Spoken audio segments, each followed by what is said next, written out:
I believe there's a hero in all of us. You have great powers, only some of which you have as yet discovered. I'm a superhero, Mama. A real-life superhero. The world needs extraordinary. We will make you a superhero. Are you ready to become the hero?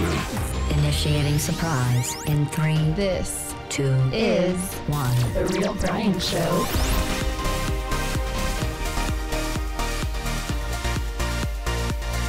Oh yeah, the end of October has arrived. It's our Halloween episode.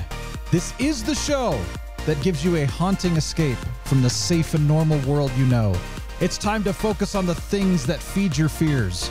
Let's end our week in terror.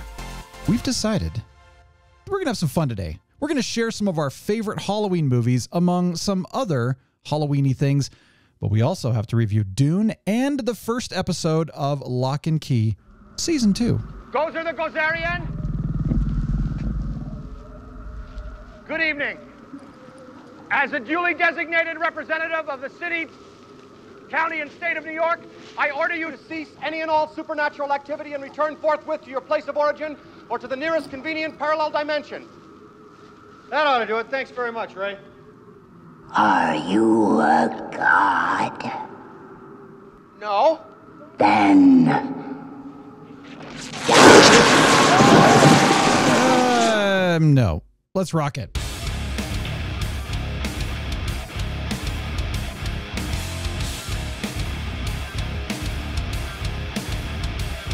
Yeah, welcome to The Real Brian Show. It's so great to be here once again. I am The Real Brian. Thank you for joining us. I'm Captain Influence. Hey, Captain, how are you? How you doing? Man, I'm awesome. Great, how are you? I'm doing great. It's just, you know, it's a good day. Yeah. It's a good day. It's good to be here and have some fun. And, you know, I got my pumpkin in the back over there, if you can see it. Just yeah. There it is, little guy. Yep. Yeah. Oh, wait, hold on. Let me just show you this really quick. If you go over there, see, that's my Halloween decorations. Yeah. Oh, it's over there. I'm sorry. You know, trying to communicate with Will. It's kind of how's that interesting. going? How's that going? Fantastic so far. Okay, he's doing all right. Yeah, what I did is I put a key in the back of my neck. Had a little head on it. If you're familiar with the head key. That's a thing now, yeah. Yeah, it is a thing now. I know all the kids are doing it. So, anyway, it's good place, man. Cool. Having a good time. How are you? I'm pretty good. You know, another day in paradise. I have no complaints. You know, it's good, man. It's good. It's a beautiful fall week, Yeah. not just day. It's a beautiful fall week. Yeah. Living in paradise. Yeah. Just having a good drink and. Oh, what you drinking, man? Yeah. Oh, I'm drinking a hot stripper chai today. So okay, all right.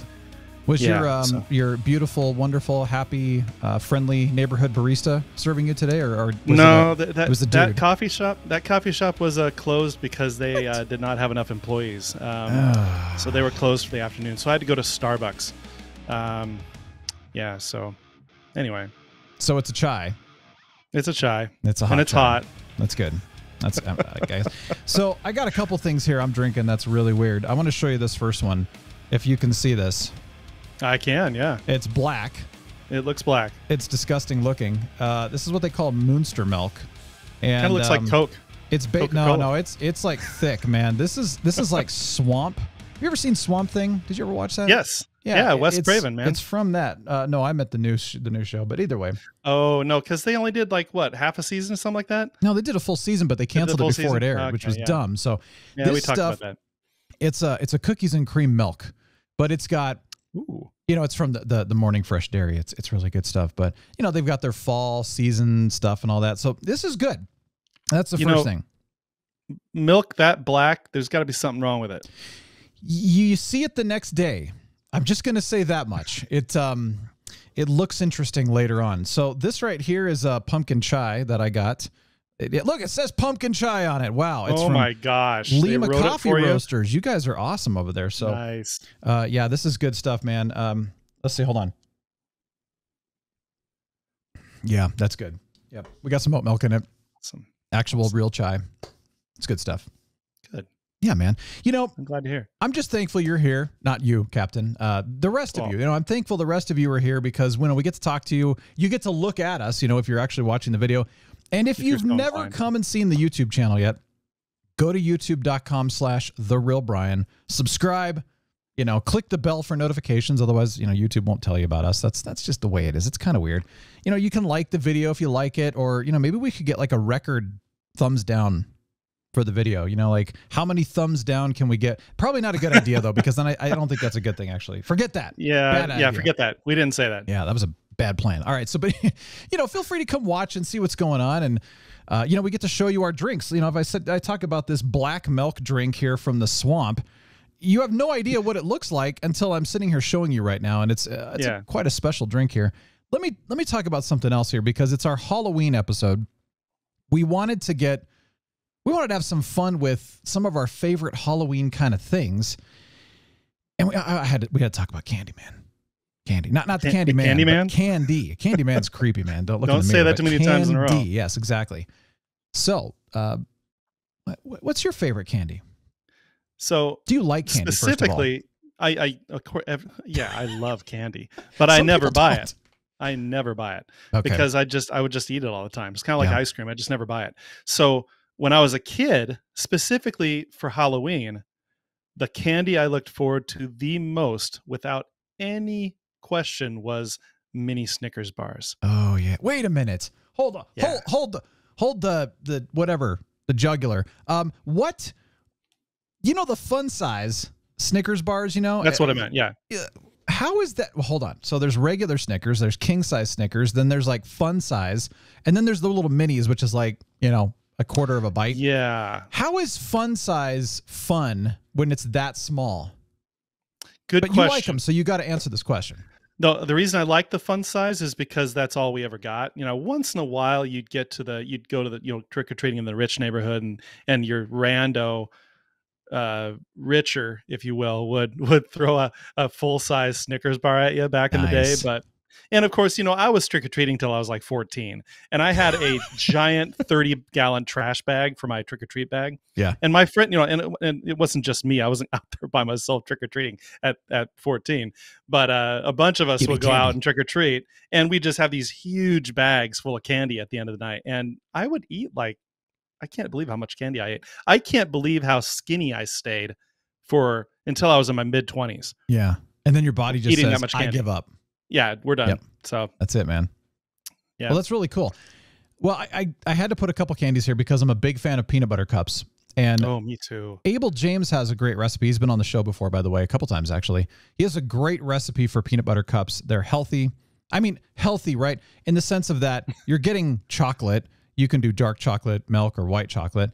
And then you get peanut butter, and you're supposed to put a little bit of that coconut palm sugar in the peanut butter. Okay.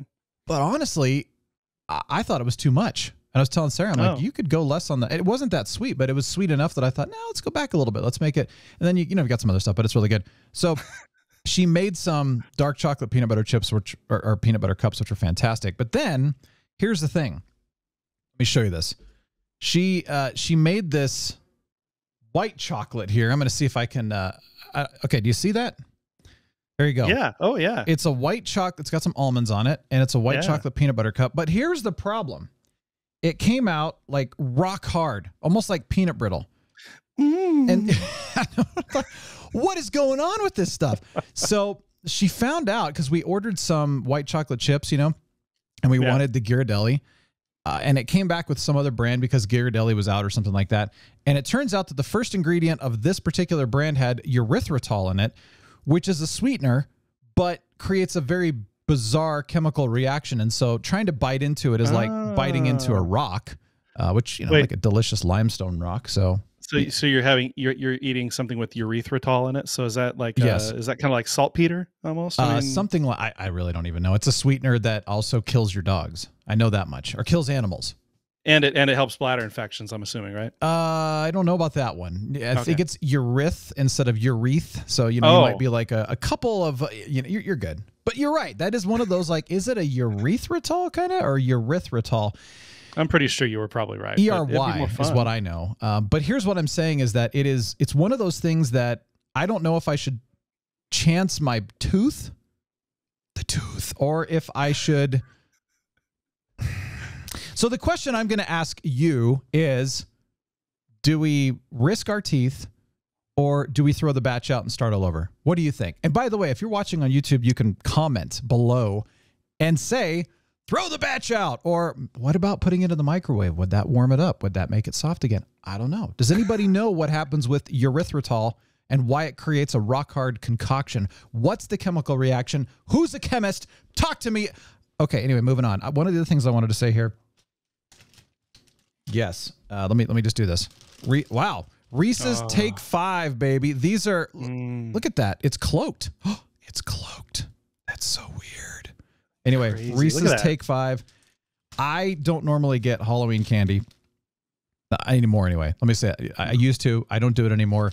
This was one of those things we walked by and I said, I got to get one. This is ridiculous. I got to have one.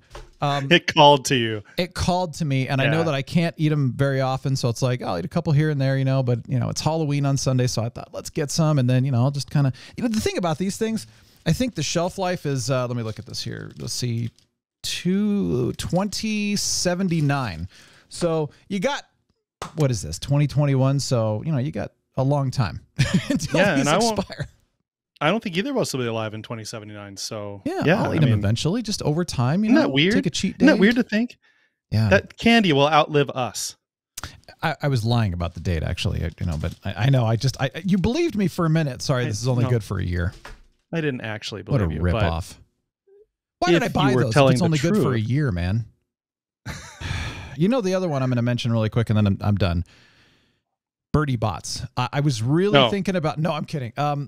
No, I like Jelly Belly, the real ones, not the Birdie Bots ones. And it's not that I like the candy from them. It's more of that. It's just kind of a fun, like, what's the next flavor I'm going to get? You know, oh, that's really good. Oh, that's butter popcorn. Or, you know, it's just fun. It's an experience. It's fun if the makers of the candy are not jerks and throw in disgusting flavors. I'm sorry.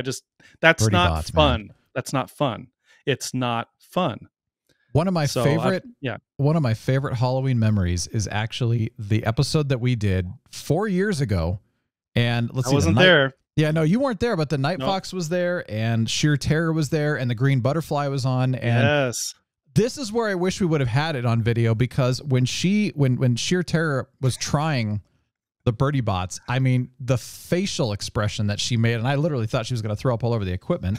Because she got a vomit flavored one twice. And I mean, it just totally messed her up. But then I know that Green Butterfly had a rough night after that too, and didn't feel very good throughout the night. And so I thought, well, it was an experience, but probably once in a lifetime, never going to do it again. And was it worth it? Yes. Okay, fair enough. But all I got to say, for those of you who felt sick after eating gross Birdie Bots, you sleep in the bed you make. That's all I know. It's the risk. It's like, you know, jumping out of a plane. Your parachute may or may not open. We don't know. But hey, it was a fun experience while it lasted. It was a great episode too. I did listen to it way back in the day. So thanks. It was good times, man. I kind of want to do something like that again, but it was a lot of work. I mean, the amount of time we put into that episode was excessive, but it was fun. I mean, we had a great time. Good party time. Nice. Yeah, dude. So there you go. Fun candy. What about, while we're doing the whole Halloween thing? Oh, by the way, anything that we're saying here, what's your favorite, you know, candy, Halloween candy? What's your favorite Halloween costume that you've worn in the past? What's your favorite Halloween movie?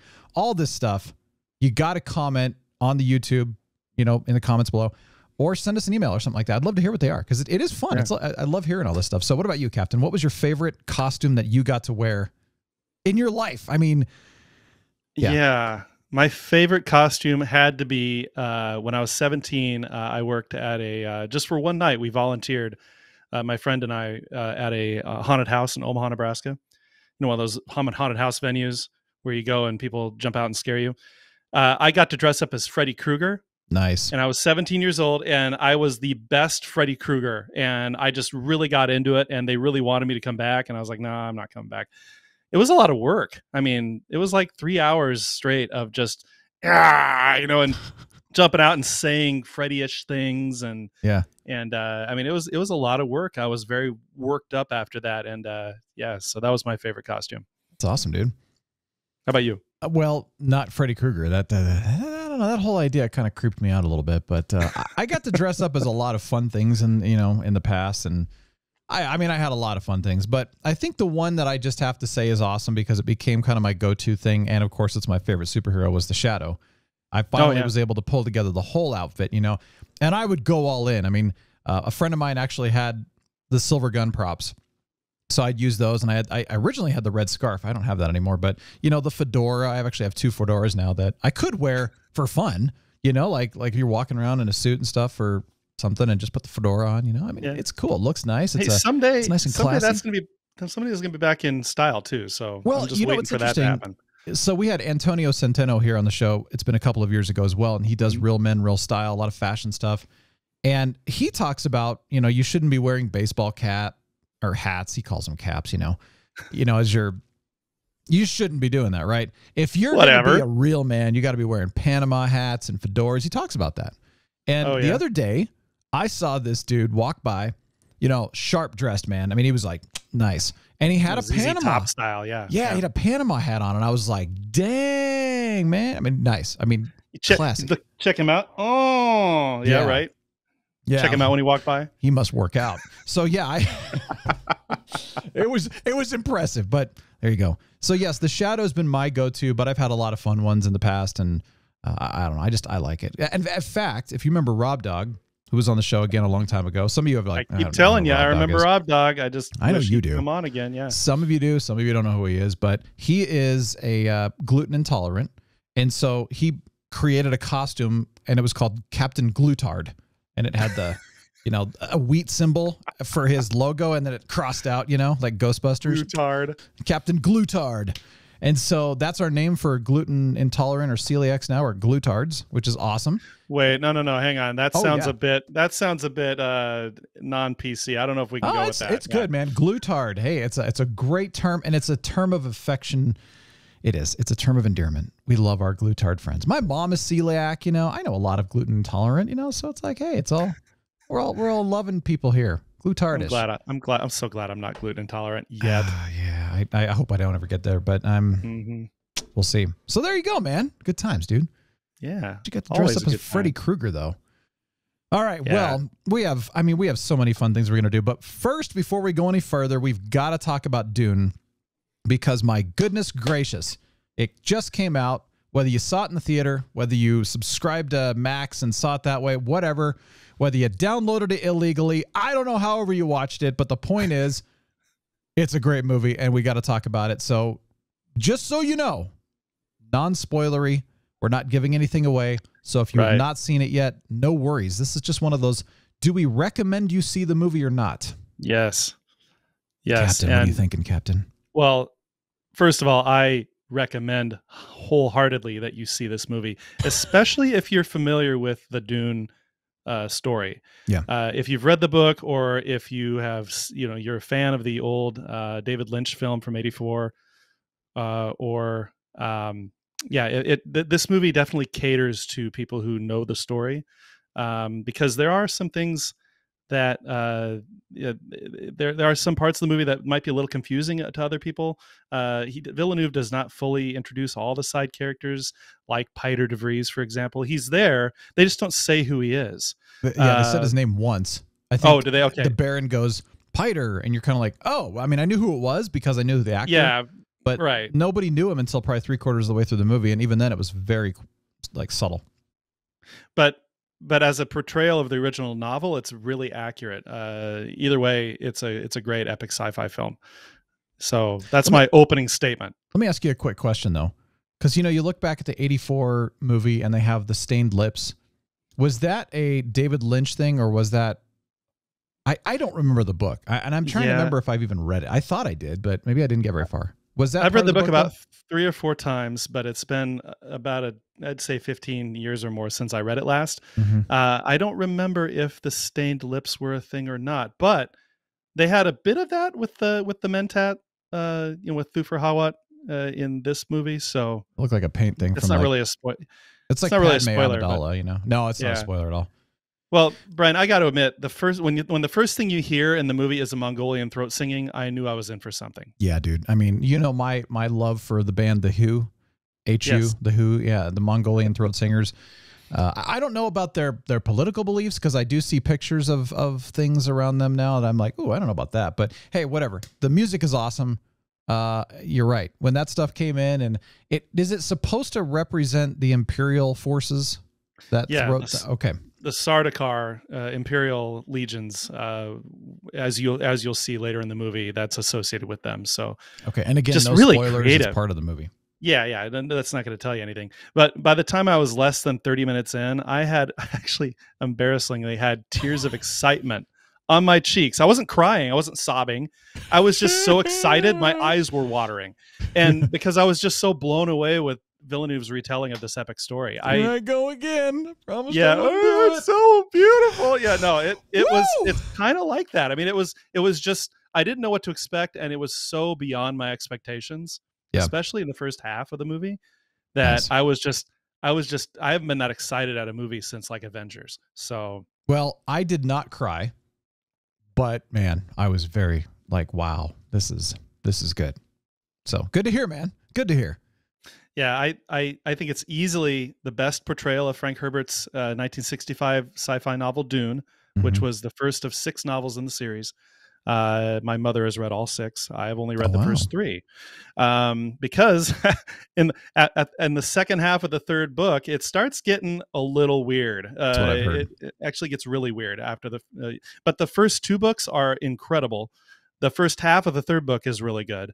After that, I just don't know. But this movie combined influences from Lynch's '84 classic and Sci-Fi Channel's 2000 miniseries. But my favorite overall aspect of this iteration is that it follows the novel pretty closely, much like Sci-Fi's 2000 version did. It was the reason Sci-Fi did a miniseries is because they really adhered to the novel, which isn't a horridly long novel, but it's long enough.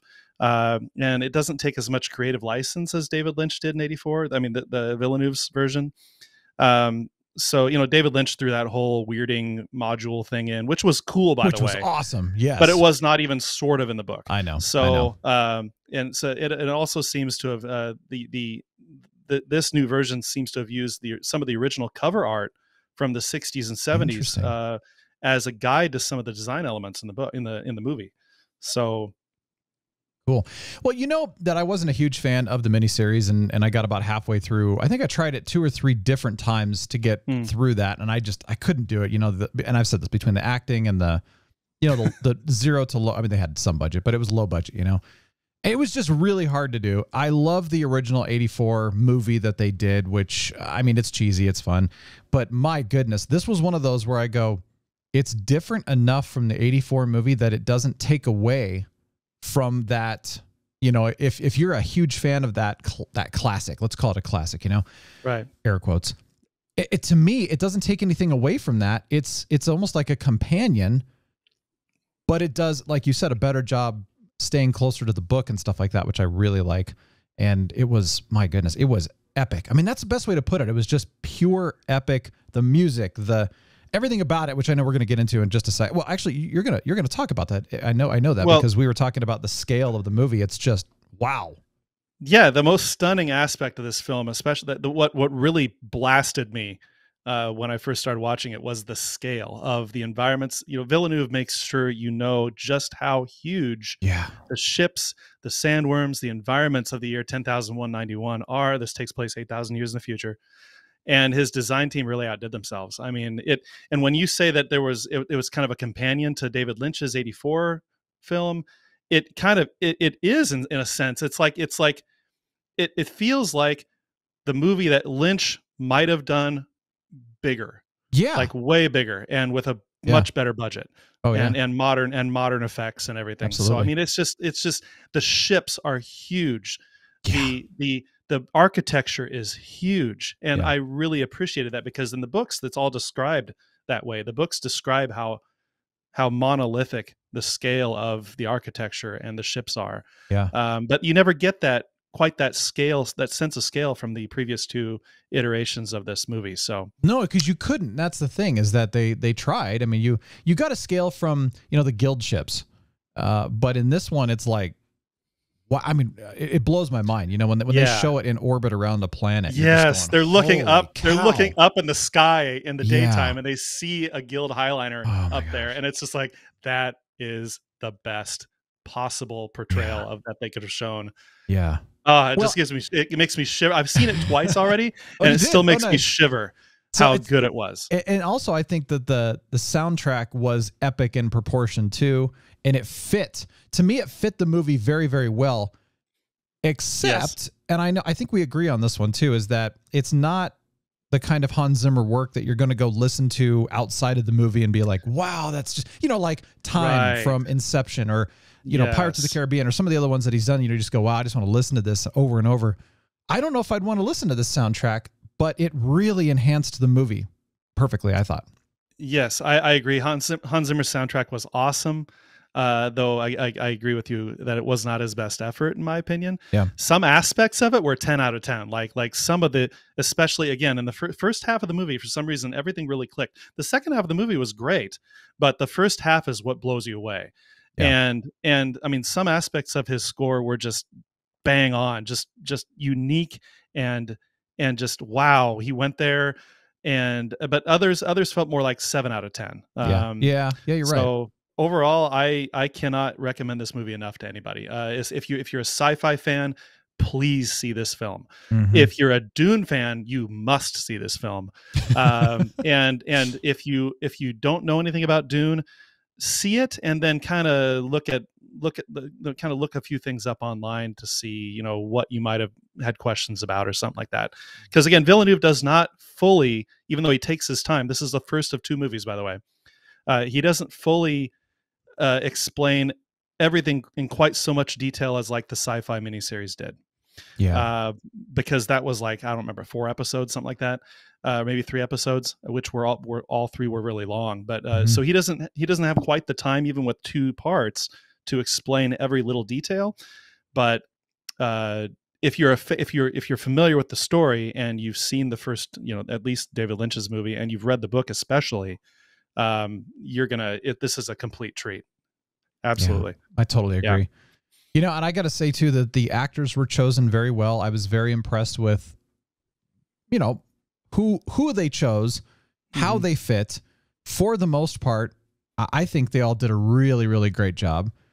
You mentioned something to me when we were gaming, and you were saying that, the woman that plays Jessica is very weepy.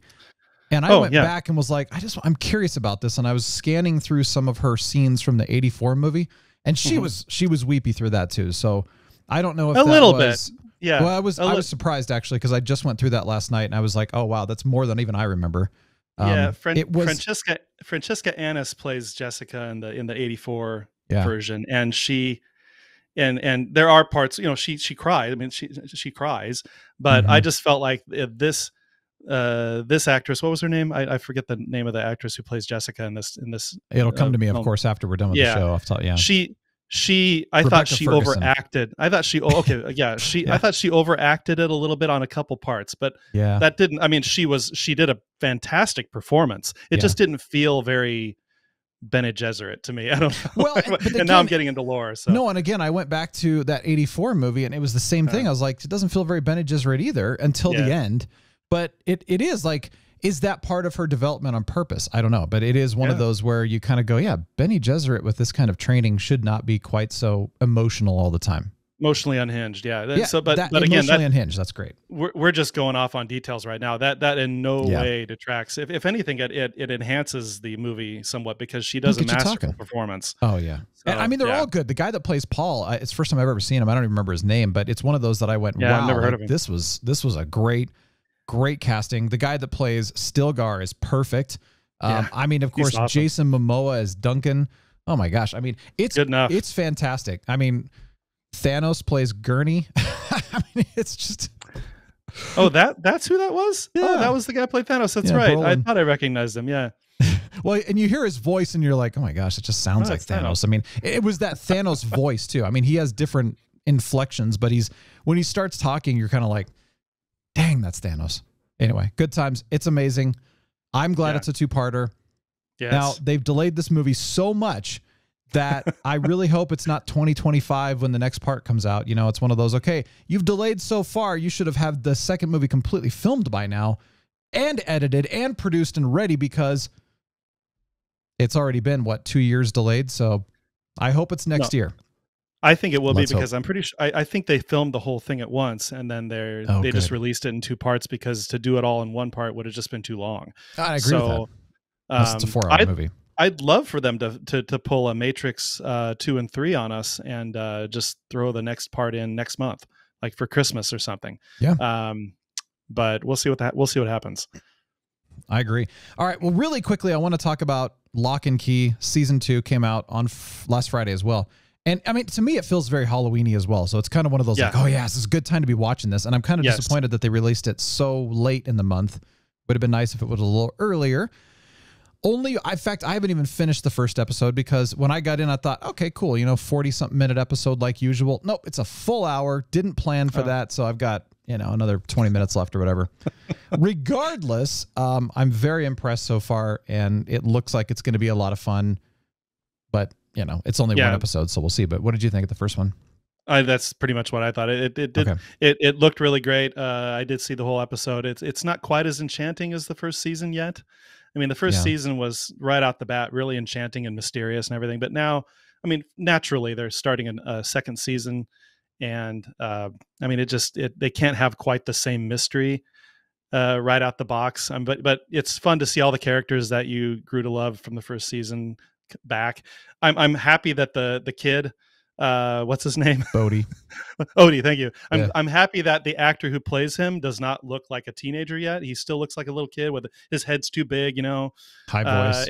High voice. He hasn't hit puberty yet, so that's awesome. I mean, so the actors haven't aged unduly. I'm just glad they brought everybody back because, with the COVID stuff and a lot of people were leaving shows and saying, I don't want to do that. And it's just kind of like, okay. So thankfully we got the whole cast back. And it should be fun. We'll see what I mean, one way or the other, it's going to be a good time. Yep. I'm looking forward to that. All right. Well, let's continue on with some fun little Halloweeny treats here. We've got a Halloween origin. We've been doing that October-themed origin this whole month, actually, which I appreciate. And I figured this one, it's a couple days. So give us what you got. What you got? So guess what today's origin is, Brian? I'm assuming it's something to do with, like, I don't know, a ghost or something. Halloween. Oh, hey. It is Halloween. That's our origin. The origin of Halloween, the holiday. This is a fairly long origin, so bear with me, but it's really interesting. So I got all this from history.com if you want to read more. Halloween's origins date back to the ancient Celtic festival of it's spelled Samhain. It looks like Samhain, but it's pronounced Samhain. So the ancient Celtic festival Samhain. The Celts who lived 2,000 years ago, mostly in the area that is now Ireland, the United Kingdom, and northern France, celebrated their new year in November 1st. I didn't know that. So this day marked the end of summer and the harvest, of course, and the beginning of the dark, cold winter, a time of the year that was often associated with human death. The Celts believed that on the night before the new year, October 31st, the boundary between the worlds of the living and the dead become blurred. On the night of October 31st, they celebrated Samhain, when it was believed that the ghosts of the dead returned to Earth.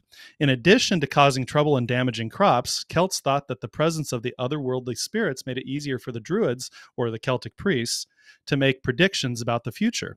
For a people entirely dependent on the volatile natural world, these prophecies were an important source of comfort during the long, dark winter. To commemorate the event, the Druids, the priests, built huge sacred bonfires where the people gathered to burn crops. And why would they burn their crops? And animals as sacrifices to the Celtic deities. During the celebration, the Celts wore costumes, typically consisting of animal heads and skins, and attempted to tell each other's fortunes. Now, by 43 AD, the Roman Empire had conquered the majority of Celtic territory. In the course of the next 400 years that they ruled the Celtic lands, 2 festivals of Roman origin, my favorites, were combined with the traditional Celtic celebration of Samhain. The first was Feralia, a day in late October when the Romans traditionally commemorated the passing of the dead. The second day, again, interesting, this is the same time of year, totally separate cultures. The second was a day to honor Pomona, the Roman goddess of fruit and trees. The symbol of Pomona is the apple, and the incorporation of this celebration into Samhain probably explains the tradition of bobbing for apples that was later practiced on Halloween. Interesting. Yeah. So on May 13th, 609 AD, Pope Boniface IV dedicated the Pantheon in Rome, the architecture, the Pantheon, in honor of all Christian martyrs, and the Catholic feast of All Martyrs' Day was established in the Western Church. Pope Gregory III later expanded the festival to include all saints as well as all martyrs and moved the observance from May 13th to November 1st. Now, by the 9th century, the influence of Christianity had spread into Celtic lands, of course, where it gradually blended with and supplanted other Celtic rites. In 1000 AD, the church made November 2nd All Saints' Day as a day to honor the dead. It's widely believed today that the church was attempting to replace the Celtic festival of the dead, Samhain, with a related church-sanctioned holiday. Now, All Souls' Day was celebrated similarly to Samhain, with big bonfires, parades, and dressing up in costumes as saints, angels, and devils. The All Saints' Day celebration was also called All Hallows or All Hallowmas, and the night before it, the traditional night of Samhain in the Celtic religion began to be called All Hallows Eve and eventually Halloween. So that's where Halloween came from. Now, Halloween in America, the holiday that we celebrate these days, the way it came to America was it was extremely limited in colonial New England because of the rigid Protestant belief systems there at the time. But Halloween was much more common in Maryland and the southern colonies. As the beliefs and customs of different European ethnic groups and the Native Americans meshed, a distinctly American version of Halloween began to emerge. The first celebrations included play parties, which were public events held to celebrate the harvest. Neighbors would share stories of the dead, tell each other's fortunes, dance, and sing. Colonial Halloween festivities also featured the telling of ghost stories and mischief-making of all kinds. By the middle of the 19th century, so just another 150 years ago, annual autumn festivities were common, but Halloween was not yet celebrated everywhere in the country. In the second half of the 19th century, America was flooded with new immigrants. These new immigrants, especially the millions of Irish fleeing the potato famine, helped to popularize the celebration of Halloween nationally. Interesting. Now, incidentally, and this is short, the history of trick-or-treating is that it was borrowing from European traditions. Americans began to dress up in costumes and go house to house asking for food or money, a practice that eventually became today's trick-or-treat tradition. Young women believed that on Halloween, they could divine the name or appearance of their future husband by doing tricks with yarn, apple parings, or mirrors. Interesting, man. Yeah, so there you go. Cool. Thank you for that origin. I appreciate that. That was a fun one, yeah. Yeah, it's interesting how it really kind of morphed throughout the centuries almost, as well, which is really cool. Yeah, appreciate that, man. Nice. All right, well, continuing on with our little festivities here, we decided this week that we would change up. Instead of doing our 60s and before, finishing up the decade of our favorite movies, we talk about, wait a minute, what about our favorite Halloween movies? Dude, I mean, or let's go with this. Halloween movies, horror movies, October themed movies, that kind of thing, whatever. Now, I was thinking, okay, I'm not a big horror person, as you know. I don't watch much of that. I've never even seen the movie Halloween. I don't really want to.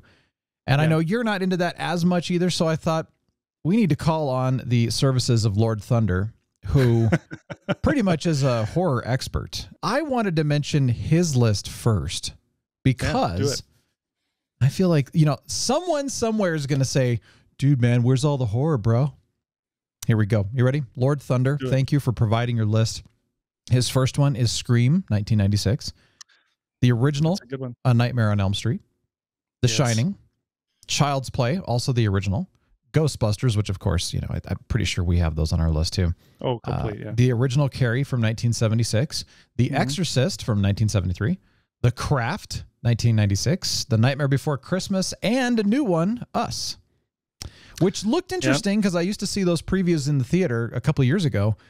And I think they played that Us preview every single movie, no matter what. You'd walk in and it'd be like, and I was like, I don't know if I want to see that. That kind of creeps me out. I don't know. Anyway, there you go. There's Lord Thunder's Halloween scary movies for you. Captain, how about yours? I only have a few. So number one. No, I'm going to go from, I have four. So 4 to 1. I'm going to go, number 4 is The Thing from 1982, John Carpenter. Just, it's tied with Poltergeist for my favorite horror films of all time. Okay. Number 3 is Poltergeist from 1982 as well. So those came out in the same year. Number 2 is Ghostbusters. Come on. Oh yeah. Come on. Oh yeah. And number one is It's the Great Pumpkin, Charlie Brown. Oh yeah. From 1966. It's such a good movie. I haven't seen it since I was a kid. I need to watch it again. Yeah. Because I mean, it's so fun. It really is, man. It really is. I've got it on my list to watch here this weekend. I just want to bring up four honorable mentions. E.T. the Extraterrestrial. The reason that's a good Halloween film is because it takes place during Halloween. It does. I forgot about that. When they go trick-or-treating. The Witches of Eastwick from the 80s with Jack Nicholson. That was really good. Bram Stoker's Dracula. Oh, yeah. With Gary Oldman, Winona Ryder, Anthony Hopkins, and Keanu Reeves. All of those guys were in that movie. There you go. Yeah. Very nice, man. Good list. Yeah, mine are October traditions. I've got a combination of Halloween and October traditions, but my first one, and again, I'm going down the list, and this one is actually going to be in my top, would be the Harry Potter, and I'm going for all the movies. Of course, I'm a big fan of the first two. Chamber of Secrets, I just love that one. It feels both of them feel kind of Halloween-y, I think they did a lot more with that festivity kind of thing during that time, but I love the Harry Potter movies. And I mentioned, the episode that we did, and also just a lot of cool traditions. And also, I'm drinking this Moonster milk here thing, but what sounds good right now is a butterbeer. Yes. You didn't get a chance to try that when we made those. Yeah, and they're good. And since then I've looked up various recipes for butterbeer, and none of them look quite right. Yeah. What's so magic about that? It turned out pretty good. I mean, although I've looked up a couple of other ones recently that are less sugary and a little more, I don't know. I don't know. We'll have to try them out though. That'll be fun. Actually, that's a good one. Batman. For me, the 1980, well, honestly, any Batman feels, kind of Halloween-y and stuff, but that 1989 Tim Burton Batman, I mean, it embodies dressing up like a superhero and just going out and fighting crime in the dark streets of Gotham. I mean, it's awesome, right? It's a tradition. By the way, I watch Harry Potter every year. It's usually in the background. I watch Batman every year, usually in the background. I've seen the movies enough. I don't need to sit down and just watch them, but it's like almost listening to them brings joy this time of year, and it's a lot of fun. But I'll even watch Batman Begins and Dark Knight as kind of a Halloween October tradition as well. And of course, number 3 is Ghostbusters. I mean, come on, right? I mean, come on, exactly. It's the Great Pumpkin. Charlie Brown is that's another one in there. It is awesome, and like I said, I'm gonna watch it this weekend. And one that just got added to the list this year is Hubie Halloween, which came out last year. It's that new. Yeah, we reviewed that last year. Yeah, and I mean, it's what I like about it is how people make Christmas movies. Mm-hmm. It's that thing where they made a Halloween movie kind of like a Christmas movie, right? And it was intended that way. It's so fun. I mean, it's ridiculous, but it's just a happy movie, and it's going to be a new tradition either way. Number 6, and this one, it's not really Halloween-y, but for whatever reason, it just reminds me of this time of year, is Mystery Men. But it's that kind of Batman-themed style. Psycho goes in at number 7. That's a good one, man. Yeah, that's a good horror, and actually a horror that I like, but it's more psychological, which is great. And then my last one would be The Nightmare Before Christmas, which also kind of gets you in the mood for Christmas too. It's kind of a combo. Yeah, it sets you up for it. Because that's right. I mean, you're totally right. It's a hybrid Halloween Christmas movie. So yeah, you could argue the same thing with Batman Returns when Catwoman, Michelle Pfeiffer, because it's kind of Halloween-y, but then it moves into Christmas time, and so you could argue that those two movies get you in the mood for the Christmas season. There you go. It's in kind of a bizarre way, but yeah. Well, anyway, I would love to hear your Halloween movies, what you like. And again, if you're on YouTube, put them in the comments below. We'd love to see them. But of course, email me too, and send us a message. We'd love to hear from you. But hey, maybe there's some movies we hadn't even thought about. I would appreciate that. I'm sure there were. Yeah, please send them. Now, I'm thinking that you probably want to enjoy be safe on Halloween, and of course, this is a tradition every year, is that it gets cold on Halloween, and usually it might precipitate. Maybe it'll snow, and so everybody goes out and they're freezing, and they're trick-or-treating, but throw on a little Ghostbusters, Ray Parker Jr., maybe some Monster Mash, Thriller, have some fun. Think of the candy you'll get. Just go out, out in the cold. I mean, wait, but that's the thing though. How many houses still do old school trick or treating. I feel like it's a dying tradition. I wonder how they're doing it this year. Last year they did some stuff where it was like safe trick or treating with COVID, and I don't know. They had like the Goonies contraption where like somebody pushes a button and all these little gears and stuff go, and then the candy goes sliding down this chute and pops into their bag or something. You know, it's like sweet. That's clever. Somebody's done that, and I'd love to see a video of that, but I don't really know what people are doing these days. I mean, are they coughing on the candy and then giving it to them, or? I don't know. See, because we live in a very suburban old neighborhood in Des Moines, and there are no trick or treaters in our neighborhood. The past Halloweens we've been here, so we just don't bother. I have not done trick or treating in years. I mean, I think it's been since I was a kid, and I grew up in Phoenix, you know, so it was like it was a beautiful night. It was finally when the weather was cooling off, and you'd go out, and it was just always a nice time, and everybody was out too. It was just a neighborhood filled with kids, you know. And then it was happening, you know, when I was in high school and stuff like that. But no, for whatever reason, in our particular neighborhood, we don't get trick or treaters here either. We did when we moved into a house, you know, for a few years, and we did get some there. But yeah, not here, which I mean, I'm okay with that, to be honest. It's more of, I just want to go out and enjoy the night, and or maybe stay home. I don't even know what we're going to do. Actually, I have no clue. Maybe we'll just stay home and game. It is Sunday. There you go. Yeah. Boom. So we'll be playing World of Warcraft or something. Totally. Anyway. No, we will actually. Yeah, exactly. Well, I hope you enjoyed this. We wanted to do just kind of a shorter Halloween themed episode, have a little good time here. Oh my gosh, you know, so many fun things. But next week, what we're going to be doing is getting back to the final week of our decades of movies. We're going to hit the 60s and earlier. And as I was going through them, I was realizing I've got a few from the 60s, but I'm like, ooh, I've got some from the 50s. And man, there's some in the 40s and the 30s that I like.